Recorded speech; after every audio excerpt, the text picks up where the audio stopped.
This episode of The Breakfast Dish is brought to you by Pod Power. With Pod Power, our sponsors are making it possible for us to amplify the voices of Albertans and Alberta podcasters like Mum and I. Hi, boy.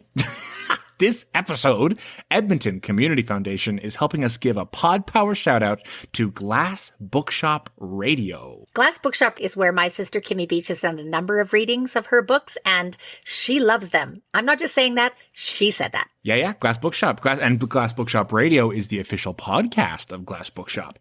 Founded by Jason Purcell and Matthew Stepanek, Glass Bookshop is an independent bookseller in Edmonton, Alberta that focuses on Canadian writing with special attention to LGBTQ2S+ and BIPOC writers, and the independent publishers who help to produce their work. Independent publishers, thank you. I'm just saying, I love them more than you, son. It's not a competition, mother. It is. Tune into Glass Bookshop Radio for interviews with their favorite writers, publishers, and readers. And to listen and read more, you can head to glassbookshopradio.com. Thanks, Glass Bookshop. Thank you. Kara, the ad's ending. Thank you. Thanks, Glass Bookshop. Tell me your dreams over bacon and eggs. We'll share a laugh and a story and even a wish on the breakfast dish. Bop, bop, bop, bop, bop, bop, bop. Good morning, everyone, and welcome to episode 62 of The Breakfast Dish, this podcast that I host with my son, Griffin Cork, who always bugs me for not knowing what number of the episode it was. So did I remember this time? Yes, I did. Is my boy proud of me? Let's find out. There's no time to talk about how proud of you I am. The Breakfast Dish is changing formats to a baking show. Dave Smith's done an excellent job at integrating the pears into this souffle. It's really quite complicated. The use of the Asian pear, cinnamon. Hey guys, sorry. This has all been a goof. It's Griffin Cork from The Breakfast Dish. I don't know what spurred that on. I've heard so many great things about the Great British Bake Off and also all the other ones. I'm not even really particularly interested in cooking shows. Karen? I'm not either. I don't watch them either, but it was still an entertaining bit, and I appreciated it. All right, Karen, what do we do on The Breakfast Dish? Well, we apparently talk about Asian pears in soufflés. And now hold on, because they are good. Asian pears are good. The Asian pears, yeah, but isn't soufflé like a savory dish? Am I wrong about that? Let me be clear. I have no idea what I just said. I blacked out for about 25 seconds. There's no way to know what just happened with me. Okay, so aside from Asian pears on the breakfast dish, there's a little bug. There's a little bug flying around me, and it's Karen driving me crazy. Karen was wiping at her webcam, and I thought I had done something wrong. Stop that. Anyway, when Stay Away From Each Other time started, we were promoting art that was happening online or socially distanced or what you will. But now we're in season 3, and things have opened up a bit, and we're just talking to people that we just really like and think are cool just for the hell of it. How's that? Yeah, great. Perfect. I mean, you didn't mention... I don't think you incorporated the Asian pears enough. I worked really hard on that bit, but that's fine, and we'll move on. Okay, well, I call them apple pears. Did you know that? Like, I don't actually call them Asian pears. I call them apple pears. Yes, and actually, as we keep talking about it, I am becoming more and more unsure that they're the same things in my brain. They are. Okay, good. Phew. And as we're talking more and more about it, I'm realizing that I'm bored. God, I don't know. We could have some real culinary heads out there that like souffle. Let's see where Griffin takes this. Okay, well. So a souffle is all I have as far as the information on this, because I'm certainly not a souffle expert. Because I was very curious, because Karen asked if it was a savory dish, and I was like, I don't know. It's a baked dish with a flavorful base mixed with beaten egg whites. When baked, air bubbles in the egg whites expand, puffing the souffle over the top of the dish. The name for this signature French dish is a derivative of the French verb souffler, which means to blow or to inflate. But it looks like you can have them either sweet or savory. So there you go. Okay, so we can actually make this work. A pear souffle with cinnamon, which is what I think I said, actually sounds not too bad. You know what else sounds good? The voice of David Smith, Hi. one of Alberta's top chefs, a real breakfast connoisseur, as am I. This is true. Welcome, David Smith. Hi. Nice to have me here. Yeah, that's where I'm going with this. It's nice to have me here as well. Nice to be here. Thanks for having me. Dave's actually he's been working with us behind the scenes on every Breakfast Dish episode as our research assistant, which I'm sure you picked up on. But an unpaid position. So figured we'd give him an episode. Unpaid position. I'm used to that right now. Oh, yeah. Okay. So David is yeah. a lighting designer, a set designer, a technical director, a professor at University of Lethbridge, and an actor sometimes, and a dad, and a hockey fan, Scrabble fan, breakfast connoisseur, chef, and also on strike, right? Yeah, absolutely. That's talk about that. We've been on strike for, as of our recording this, 8 business days. So we don't strike on the weekends because nobody works on the weekends. But yeah, we've been on strike at the University of Lethbridge since last Thursday, and who knows when it's going to end? We don't. Is that really a differentiation that's made? Is like you don't consider yourself on strike on the weekends? No, it's just we don't pick it on the weekends. I see. We have because I know that people work over the weekends and on their research or their service or whatever they need to do at the university, and we are stopping all things to do with work at the university. So like even on the weekends, we don't do any work. Like I'm not emailing students on the weekend being like, well, I'm not on strike these 2 days, so I can email you. Also, I can't email them because my email is locked. So, Wow. Yeah. So you folks are actually walking in front of the school with big pieces of paper on placard sign things, yelling your feelings and honking horns. We don't yell a lot. Yeah, now hold on.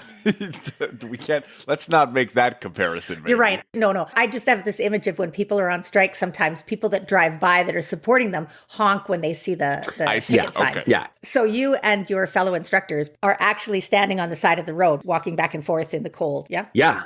Yeah, we're legally not allowed on university property right now, and so we have figured out where along University Drive the boundary to their property actually is, and we are staying on the proper side of the boundary and walking up and down and back and forth to try and stay warm, but also just to make our presence known. And it's a weird thing to be a part of, that's for sure. But we're getting a lot of support from people driving past, which seems really nice, which is very exciting. But yeah, we've got people have come out with homemade signs. We've got signs that have been made by our union. We've got big Alpha University of Lethbridge Association flags that are flying, and they look really good in this calm Lethbridge wind. Ooh, that's a good point. Yeah. So yesterday was rough. It was, I think the wind got up to like 65 kilometers an hour or something like that, and so we were walking back and forth, and I was wearing like 2 pairs of long johns and sweatpants and track pants just to keep the wind from cutting through my legs, and same thing on my torso. Like I was wearing like a sweater and a hoodie and a ski jacket, and it's just like I actually brought a pair of ski goggles just in case it was too bad. Like I'm ready for this. Now, Griffin, you went to U of L as a student, and if I'm right, U of L backs out on beautiful coulees. It does, yes. Right? Listeners, if you're not familiar with Lethbridge, it's just beautiful land. And so I think that all of the instructors should like take over the coulees, because you can see them from a lot of the classrooms and workspaces. And, like a whole bunch of you, and you spell out messages with your bodies in the coulees. Yeah, that's right. And no walking to warm yourself up. You need to stay in that kind of SOS position. Yeah, we'll just do a big symbol of a middle finger. Also good. Yeah. That's a language everyone understands. It's actually been really inspiring because, like I said, we're not allowed on campus, but the students still are. And so we've seen photos from, it's so weird. Like, to me, it just feels like this desolate wasteland because we're not allowed on campus, but apparently the students still are. So there's like this physical divide, not an emotional divide, but they're still on campus and they're writing all kinds of messages. Like in our new science building, we've got glass walls where students can write things, and they've written all kinds of messages to the administration. And Griff, on the 6th floor, like right outside the urban market there's a big pavilion, and they've written big messages out in chalk because the administration kind of looks out onto that 6th floor pavilion. And so the students have been writing messages in support of the faculty and basically like thumbing their nose at the admin. So it's been really inspiring. And like, in all honesty, it's been one of the things that has helped me keep my morale high, because we're doing this because and for the students. And so the fact that they're on our side and showing us this kind of support has been incredible. Is this your first strike? Have you ever struck before in anything else? Not unless you count strikes in theater when I'm tearing down a set. And I guess I don't in this context. Very cool, though. No, it's the first time I've ever been a part of a union. And so I've never had to go on strike. Like all my other jobs, I've just been, I was one of about 3 or 4 employees. And so I never had a need or reason to be on strike. And now it's a very weird thing. I never thought I'd be a part of something like this. But what are you missing about teaching while you're away? Oh, God. Honestly, the students I'm missing most. Like I was very candid with I'm on a couple committees with our union, one that's been kind of helping me organize the strike. So I'm a site coordinator for one of the sites, and so I've been getting a lot of information kind of right from the get-go about where negotiations have been. And even from New Year on, I had a feeling that it was going to happen. And the closer we got to the strike vote, the more I figured, at New Year's, I was like, it's probably 50-50. And then a couple weeks later, it was like, there's like a 65% chance. And then the week before the strike vote happened, I'm like, I'd say there's like a 90% chance for going on strike. But I was very candid with my students. I would tell them straight up what was happening and why we're doing it, and what the possibility of striking is, because any information they were getting was doomsday type emails saying, well, this might happen because of Alpha, and we're doing everything we can to prevent this. I'm like, well, are you?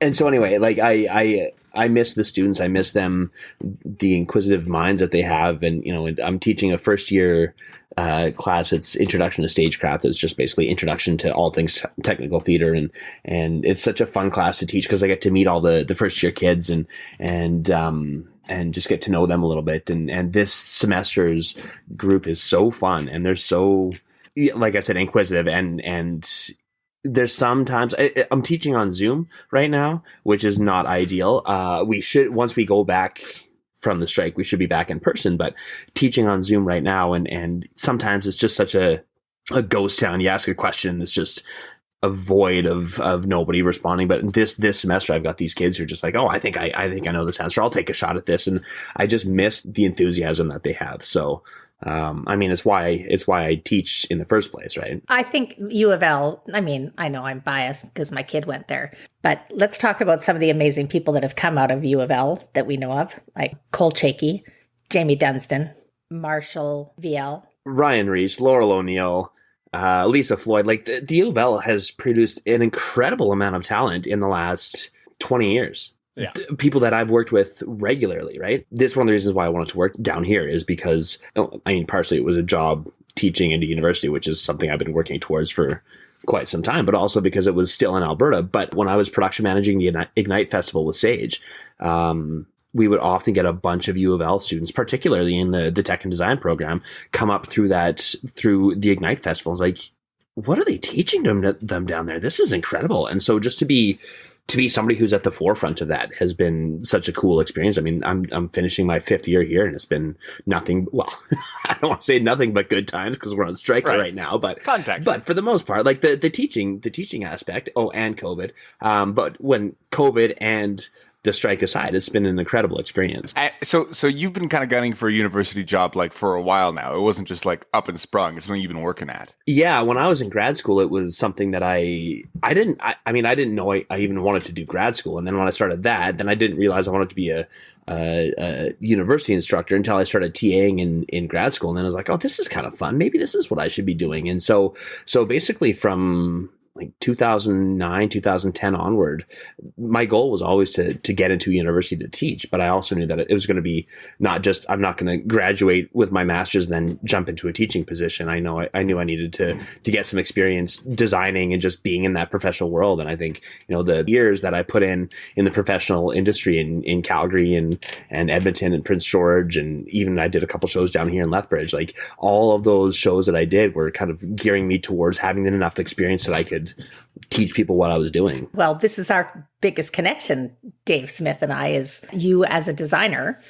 I haven't directed a ton in Calgary so far, but pretty much everything I have directed in Calgary has involved David Smith. I think that's actually written into my contract or your contract, is that any show that you direct, I have to be a part of. So yeah. Yeah. Lights or set, or if you want to act, you do act sometimes, right? Like you told me once you did film auditions. Yeah. I have auditioned for the odd film role. A friend of mine up in Calgary knows people who have, who have a little media company, and she's just like, hey, you should come audition for this. And so once I've been on 3 film sets. One was a Freedom 55 financial commercial. And I found the commercial online, and I can like squint and like really point way in the background. I think that's me right there. I did a safety orientation video for a company called Shandos Construction, which was ridiculous because my cousin was like the head of their safety team. And so once a week he'd have to show new hires this safety video with his cousin in it. And he's like, I hate this. I can't believe that I have to watch you every week. So I auditioned for those 2. And then I did an open casting call this past summer for, The Last of Us. And so I did a 4-day shoot in Fort Macleod for HBO's The Last of Us, which was super cool. Just as a background character, but it was still something that I never thought I'd get to be a part of that. So, I've done some auditions for film. I do love acting. It was what I wanted to do when I got to the University of Calgary, was be an actor. And then I realized that I was in tough because I was up against people like Braden Griffiths and Mike Tan and all these people who I'm just like, oh, these guys are way better than I am. So I, like, in all honesty, the part I hate most about acting is the audition. So if somebody was like, hey, Dave, we want you to be this character, I'd be like, yes, I will do it, but don't make me audition for it. I'll just walk on and start reading for the role. I did background on an Alberta pork commercial, which is ironic as a vegetarian. Did you really? What was that? Yeah, I was about 21. What? I had to wear a lei and a grass skirt and dance around a backyard like we were having some Hawaiian party. I was going to ask how a Hawaiian lei portrayed what possible background is needed in the Alberta pork commercial. It's in the butcher shop, and it's people hiding behind the slabs of meat. Ooh. All right, I have to ask you both something, because enough time has passed. Was Time present as bonkers a script as I remember it being? Oh, yeah. I assign that to my students on a regular basis, actually, because it's such a tricky thing to do. You're a dictator. How dare you?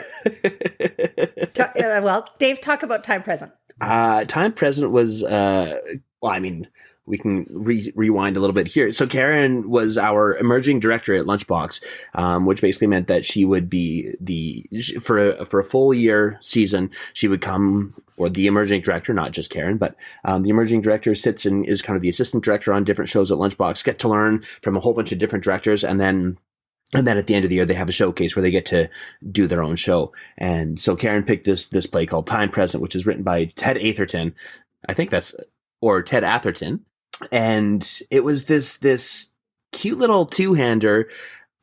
Basically, it took place in a single apartment, and it involved time travel because of solar winds. And so one character played like an older version of himself and then a younger version of himself. And then, at one point he comes in, he's the old character, and then he comes in, he's the younger, kind of more cocky, kind of asshole character. And then later he comes back as the older character again, but then like 20 seconds later, he comes back as his young self again. And so it's just like, it's such a weird sort of thing. And having to get this character to go from being like this old looking character back to a young character right at the end of the play is such a tricky thing to do. And it's a very curious script. It's on the surface, it seems so simple, but then when you really dissect the issues that come along with this play, it actually has some interesting little quirks to work out. So I did the set and lighting design for it when Karen directed it. And so at the university, it's a great little set for first year students to have to design, but then you have to work out like, how do you deal with the costume changes, and how do you deal with like the idea of this weird time wind that comes along. And it's a very bizarre script, but it was actually a really fun script to work on. Yeah, he does. He goes into the kitchen, and then you and Dowie had to create the sound and lights of whatever thing happens when he's sucked back into time. Yeah. Or forward into time. I actually think we had especially for that last one, because you never heard the wind kind of in that up until the last time he goes into the kitchen. But I think that one time when we actually did the wind, we had a little box fan set up as well. So when the wind came, you actually got to see, it was Laura Schmitz who played Serena, and we had this little box fan, and you could see her hair kind of billowing in the wind and everything like that, because we actually wanted the wind and everything. It was a cool thing to do. It was some neat challenges to overcome. If anyone's listening that is of my generation, possibly you may have seen the TV show Blue Mountain State. And if you have, Ted plays the principal in Blue Mountain State, who is the playwright of Time Present, which is kind of bonkers because Blue Mountain State is a full-on, like, university frat boy, party. Uh-oh, the dean's at it again. How are we going to pass this urine test? We've been doing so many drugs kind of TV show. That is a real episode. They get fake penises. Anyway, Ted plays the principal of that school, or I guess dean is the right word. Anyway, yeah, that's how I knew Ted. The dean of Blue Mountain State was in Lunchbox Theater. That was my, whenever I saw it, big news. I remember you being there for, I can't remember what night it was, and you just being so amped that you got to meet the dean from Blue Mountain State. It was like, oh yeah, I remember I saw like 1 or 2 episodes of that show. I was like, yeah, not for me. But at that point, which fair. Time Present obviously is a time travel type play. I'm obsessed with those. Like, my favorite movie of all time is Jane Seymour and Christopher Reeves and Christopher Plummer in Somewhere in Time. Just trust me. What? That's your favorite movie of all time? All time. I've seen it I thought probably Sin City 150 was your favorite times. movie. Sin City. No. I do like Sin City, but the romantic go back in time, like I read the Outlander series, and Ted had submitted this play to Lunchbox years ago, maybe, I can't even remember, maybe in 2010, 2011. And it hadn't been, like, he submitted it for stage 1 and it hadn't been chosen. So when I was choosing which play I wanted to use for my showcase piece, I could have any play in the world, and I kept going back to that one, and I kept going back. So that's a little treat for any emerging playwrights out there, is that maybe they do sit in a box for 5 years, but then they eventually get produced. And also for the emerging designers, I'm just going to tell you something Dave probably hasn't told you. This is the answer to the test question about how do you make him go from older to younger. Toque. Just put a toque on him. You're welcome. Yeah, because we grade up his temples and we just hit it with the toque. It worked out so well. Like, that's all you needed. I feel like a lot of young dudes, if you put a hat on them, it usually youngs them up quite a bit. Slouchy toques? Yeah. It was Justin Michael Carrier in a slouchy toque. Yeah. He could look 25, right. And then he could look 45 if he was in a cowboy hat with great temples. Yeah, exactly. I remember that cowboy hat. Yeah, that was a good cowboy hat. It was a good cowboy hat. Oh, yeah, we had that moment where he was like silhouetted in the door. The door opens and he's silhouetted from the background, standing there like the Marlboro Man with his cowboy hat on. I just loved working on that show. And also, Dave, you worked with Griffin and I on Forsooth My Lovely. I did.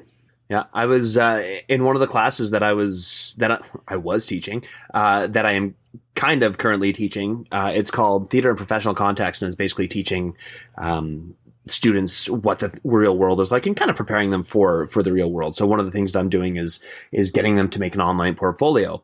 And so I showed them my very bad online portfolio because I made it about 10 years ago. And it's literally like, you have to scroll through it's a WordPress document, and you have to scroll through over and over and over just to see all my work. And it's very poorly laid out, and I'm very ashamed of it. But on online portfolio is pictures of Forsooth My Lovely. So I saw photos of that 2 weeks ago, and I was like, oh, that show, that's so fun. I got to work with Hoodlum Theater twice. I did that one, and then I did DNA. That's right. Yeah, you and Christian teamed up from DNA. That's right. Yeah, those shows wouldn't have happened without you and Karen or you and Christian. It was really, when we were just kids trying to figure out how to put a show on 2 planks of wood, you kind of at some point just hand it off to some people and go, okay, good luck. And then you guys killed it. That's what I love about you and someone like Samantha MacDonald, is that you were about, oh yeah, you're an emerging artist. Yep. I will support you. You gave your time, and also to people 50 plus that were in a directing program. You know what I mean? Like, it's just, you're a really great support for all of the young and the silver. Well, I appreciate that. I mean, and in all honesty, like, part of it is because I remember being an up and coming designer, or an up and coming artist, and just wanting to break my way in and getting those opportunities from people that I looked up to.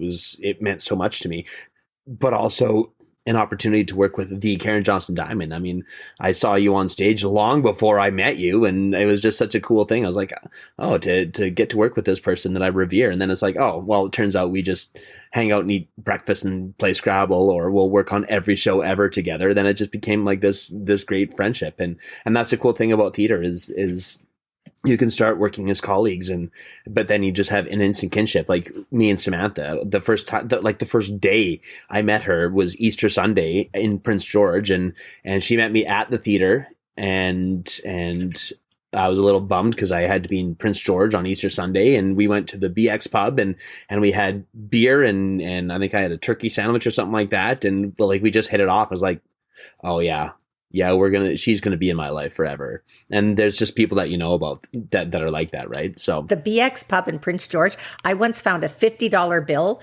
folded up and used as a way to stabilize a tippy table. And so when I left, that table was tippy again because I had that $50 bill. Absolutely. Sam's birthday is coming up in March. Happy birthday, Sam. If Sam's listening, happy birthday, Sam. Oh yeah, March 31st. Yeah. Happy birthday to you. Happy birthday to you. Happy birthday, dear Sam. Happy birthday to you. This episode is brought to you by Park Power, your friendly local utilities provider in Alberta, offering internet, electricity, and natural gas with low rates, awesome service, and profit sharing with local charities. I need all of those things, and I'm in Alberta. Hey! Picture this. What a coincidence. In Alberta, you get to choose who to buy your internet, electricity, and natural gas from. Park Power has low overhead, which in turn allows them to offer low competitive rates. That's what I want. I want low rates. We're all tight for cash. Yeah, and you're in your first apartment, so seriously, you should be looking at Park Power. Don't scold me on the ad. Reach out for a no obligations comparison by emailing estimates at parkpower.ca. If you decide to switch, it's easy. It's really just a change to your billing, and you can feel good knowing that you're helping to give back to our communities with your utilities bills. Learn more at parkpower.ca. I think enough time has passed that we can talk about how other ingredients that we would put in our Asian pear souffle. Oh my God. I thought you were going to do something like risky and brash. That's the most serious that I've seen you on this podcast. Really? I really thought you were going to talk about a death or something. Or my stroke. You're like, oh, okay. Well, yeah. Stroke. Oh, that's way more important than my Asian pear souffle joke.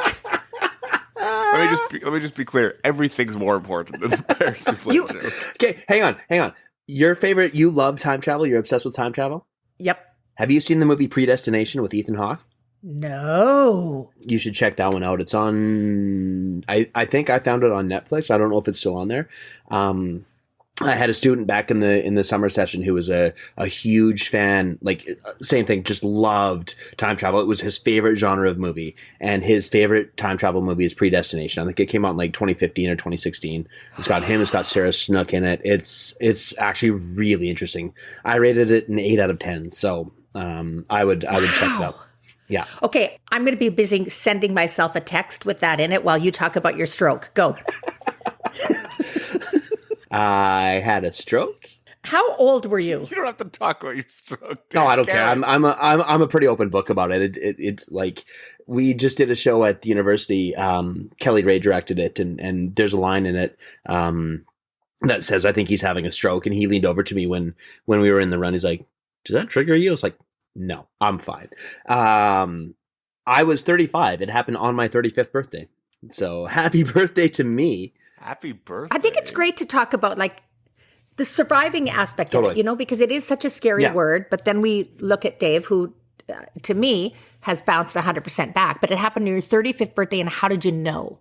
It started the day before my 35th birthday because I woke up in Lethbridge and I felt a little off. And then I went into school that day and I was chatting with one of our new media guys, and I felt this heaviness in my right hand and my right foot, but I had a pinched nerve in my neck, and I thought it was all nerve related. And I'd gone to the chiropractor, and he didn't think anything of it, which is why I don't go to that chiropractor anymore. But I just thought it was all nerve, something to do with the nerves, and so I thought nothing of it, and also because I was 34 years old. I'm not old enough to have a stroke, and so I drove up to Calgary that day because I was going to go. I spent the night with Shannon, whom I had just gotten engaged to a week before when we were in Kelowna. I was like, all right, we're engaged. We're going to go plan the wedding. We're going to go to my family cabin for my birthday. It's going to be great. And then I told her, I was like, yeah, I can't. I'm a little off. And we started writing out sticky notes about who we'd want to come to our wedding. And I was like, well, you have to do the writing because I can't write that well right now. And like my hand is just there's something. Can we curse on this podcast? Hell yeah. Fuck yeah. Okay. Yeah. There's something fucked with my hand. And so she's like, okay, well, I'll write and you put the sticky notes on the wall. I said, okay, cool. And so we went to bed, and she's a massage therapist. So she gave me some muscle relaxants and tried to massage my neck just to see if that would help. And so we went to sleep, and I woke up at about 7:30 in the morning, and I was laying on my back, and I had my hands on my chest, and I went to go try and like just lock my fingers together, and I couldn't move this hand. Like in order to, I had to push my left hand into my right hand in order for them to even lock together. And so I kind of like moaned, and Shannon woke up and she goes, "Are you okay?" I said, "No, I think I'm worse." And so we kind of woke up, and she tried to get me to basically like stand on both my feet and then lift my left foot and then raise myself up on my right foot tippy toes. And when I did that, I fell into the wall. And she's like, yeah. And so at that point, I figured I knew what it was, but it still didn't seem real because I was only 35, and how could I be having a stroke? And so I was almost like in denial about it. And then the EMS came, and, I was able to walk out to the ambulance, kind of like they had to help me because I could barely put any weight on my right foot. And then as we were in the ambulance on the way to the Foothills Hospital, one of them, like they radioed in and said possible stroke. And that was the first time that it actually like was, and then it was confirmed a couple hours later when I was in the ER. Like somebody came up and said, yeah, I remember vividly her line was, "We had what we call a stroke." I was like, you don't have to say what we call. You can just say you had a stroke. Yeah, I know what that is, and I was pretty sure already that I had it. So yeah, so that's how I knew, is because I woke up on Friday of my birthday, and my hand was kind of dead, my face was kind of droopy, and I couldn't raise myself up on my right foot. I was like, oh, this can't be good. And I already don't like that doctor, because she came in and said, "We had what we think is a stroke." And I'm like, how are no, we you feeling? Didn't, honey. Just Dave did. Yeah. Every time somebody would come and look at the chart and they're like, "Okay, and your birthday is," oh no. It's like, yeah. What? Yeah. Doc, go behind the curtain for that reaction. Yeah, no, I mean, I was in pretty good spirits as far as somebody who had just had a stroke. So, partially because I was like, well, here I am. There's not much I can do about it. But I also think I was just trying to use like humor as a defense mechanism because I was so goddamn terrified. Well, if you're just joining us on The Breakfast Dish for Season 3, Episode 62, we've never made someone so lay bare their medical history, and I appreciate Dave being the first. Karen really pried you open with a halberd, as it were. Do you guys want to talk about the time I collapsed a lung, too? Like, I got all kinds of medical shit. I got lots of ammunition, baby. Just real quick, just a couple minutes about your boy. Sure, yeah. Let's talk about my son. Hunter. He's the bbest. He's 6 months old today, you said? Yesterday. What are the best things about him? Oh God, his giggle, his smile, his eyes. Oh, his eyelashes. He's got eyelashes that like drag queens would be jealous about. Like his upper eyelashes, I swear some of them are 3/4 of an inch long. They're like princess eyelashes on Disney movies. It's unbelievable. But yeah, he's such a happy baby, and until he's not. Like when he gets cranky, he gets cranky, but otherwise he's got a great smile, and he's just starting to get his 2 bottom teeth in, but otherwise like he's still got this toothless smile. And I walk in the house and he's just like, he just beams when he sees me, and it's just like, it's a love I've never felt. I've had dogs, I've been married for a couple years, but it's like there's nothing like that love of my son. It's been one of the coolest experiences of my life. I can tell you, you'll feel the same way in 25 and a half years. Yeah, right. That's my electric guitar. Get out of my... this is my rock music. He's so lovable until he's not. Whatever. Smoke weed every day. Okay. The lovely Alex Cowman, who wrote and sings the jingle, our opening and outro music for The Breakfast Dish, who I adore, says in the jingle, "Tell me your dreams over bacon and eggs." And so we've incorporated now this segment into our show, which is "Tell me your dreams, David." And either you have two choices. If you're a dreamer that remembers them, I want to know your weirdest, most recent dream. That's the one we want. We want that That's one. the one we want. But if you are like my husband and you can't remember one dream ever in your entire life, then you can tell us some dream you have for yourself or Hunter. But if you are a dreamer, I want your weirdest dream ever. Oh man, I've had some weird dreams, but I can't remember. I remember them for such a fleeting time. Even if you remember, I'll take a lightning round of elements. Okay. No, I've got one that I remember from way back when I was a kid. In all honesty, y'all, I have this weird thing where I'll wake up in the middle of the night and I'll be like, that was a weird dream. I need to remember that so I can tell Shannon about it the next day. And then I'll wake up and be like, it's gone. I had a dream. Oh, this would have been, I bet you I was 10 years old. So 20 years ago. And I remember I was exploring this cavern with my father, and we were going through this big long dungeon or cave or whatever it is. And then he took this step and he fell through this pit.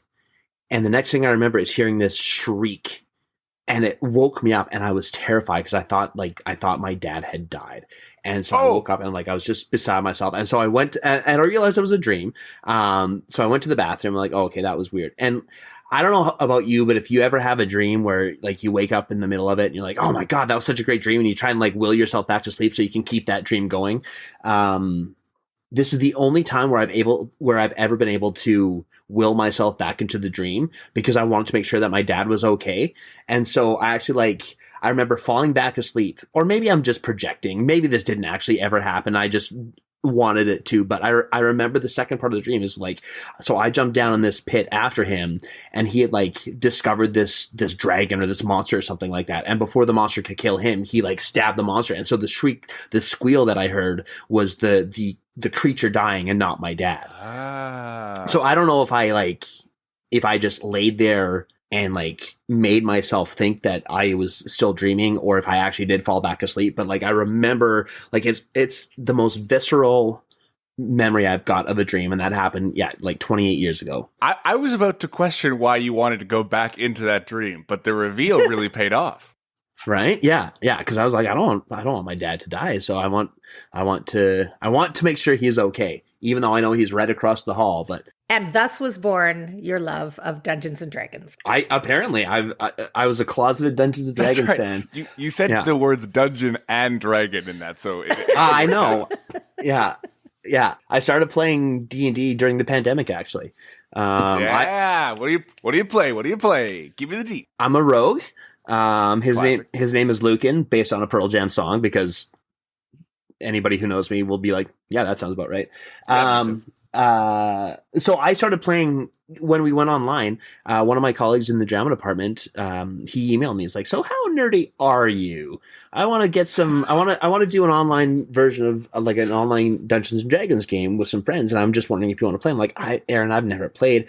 I don't know how to play. I'd be useless. Just come and see if you like it. If you don't like it, no pressure. Leave and we'll fill your spot or whatever. And so that was May of 2020, and we're still on our second campaign. We did the Sunless Citadel first, just to kind of get us into the mechanics of D&D, and we've been playing the Curse of Strahd since about October of 2020. Wow. Yeah, and we're getting close to the end, but sometimes it's hard. We only have 3 or 4 hours a week, and sometimes we only have, we can only play once every couple of weeks, and so we just keep this campaign going. But yeah, my character's name is Lucan. He's a rogue, because I like the idea of being kind of thievy.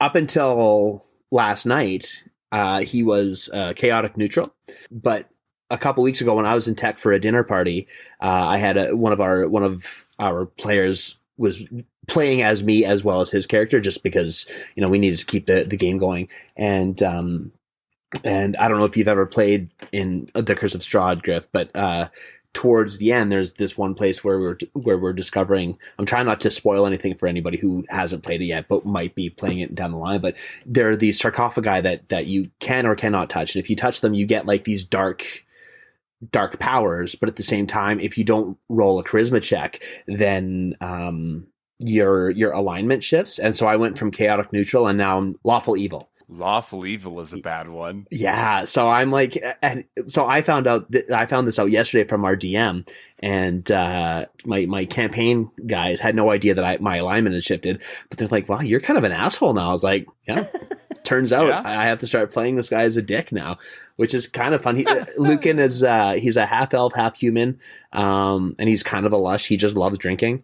Like, I'm discovering all kinds of things about him, and like, if he ever actually dies, he came close a few times. He's like had to be resuscitated a few times, but if he ever actually dies, I'm gonna be so sad. Like, it's gonna be like losing a family member. Well, I am the lawful evil host of this podcast, and the evil laws that I have to enact is to remind you that the Breakfast Dish is part of the Alberta Podcast Network, locally grown, community supported. The intro music you just heard and the outro music you're about to hear, as we have said, has been composed and performed by Alex Cowman. All graphic design for the Breakfast Dish has been done by Morgan Armchair. Karen, what's going on this week? This one caught my eye. Carly's Angels Drag Show. What a clever name, Carly's Angels. They're at the Attic Bar and Stage on Saturday, the 26th of February in Calgary, 9 o'clock for Carly's Angels. I will also plug a show that I'm working on, which is Peter Pan Goes Wrong at the Citadel Theatre in Edmonton. And that, if you're looking for a challenging script for your students to figure out how to design, there you go. Peter Pan Goes Wrong, directed by Adam Megiddo from the UK. First preview is February 26th as well. Cool. For Peter Pan Goes Wrong at the Citadel Theatre. Awesome. Dave Smith, thank you very much for joining us on the Breakfast Dish. Thanks, friends. It's been so nice to talk to you. I've been listening and like just been like, when can I join this? I mostly just like anytime somebody does a podcast, I'm like, because I used to do one years ago with a friend, and I miss doing podcasts. So anytime somebody's doing one, I'm like, hey, do you need a guest star? So let me let me get in there. So, well, you're not done yet, because how we like to wrap things up is that Karen will ask you an improvised question that may or may not pertain to what we have previously been talking about, but we didn't plan ahead because she's a professional improviser. Here we go. 3, 2, 1. If you had to bake a souffle that was a theater-themed souffle, what would be the top 3 ingredients? The top 3 ingredients. Oh my God. Fucking script, battery, drywall. Don't answer his question. Maybe he wanted to put those in his theater-themed souffle. I'm trying to think of some clever answers, but I have a 6-month-old son and I'm barely sleeping, so my ability to be clever is not that good right now. It would be salty. It would be a savory one because, you know, everybody in theater, it seems they're bitter at some point, so it'd be very salty. Probably overly salty, actually. It'd be one of those things you bite into, just like. So, quick little side note: when the pandemic started, I started doing a lot of baking because why the hell not? What the hell else was I going to do? And I baked some chocolate banana muffins. And I definitely mixed up tablespoon and teaspoon. And so I put a tablespoon of salt instead of a teaspoon of salt. They were very salty muffins. Salty muffins. Yeah. Not don't think you can avoid this freaking question that Karen just posed to you, Dave. I don't care how charming your muffin story is. Okay, top 3 ingredients in a theater-related souffle. Okay. What a bonkers sentence. This is a podcast for dum-dums. What are we doing? Okay, yeah. Salt would be one. Blackberries, because everybody needs to be in blacks. Ooh, clever. And custard. There'd be custard because it needs to be nice and light because I'm a lighting designer. There you go. So it'd be custards, blackberries, and lots of salt because of salty practices. It sounds so good without the salt. Salty blackberry custard soup. Yeah, exactly. It's a sweet and savory, so it's like it's like a salted caramel, you know. Well, thank you very much for joining us for the Breakfast Dish Bake Off. My name is Chauncey Robinbottom, and we'll see you next week. Ba, ba,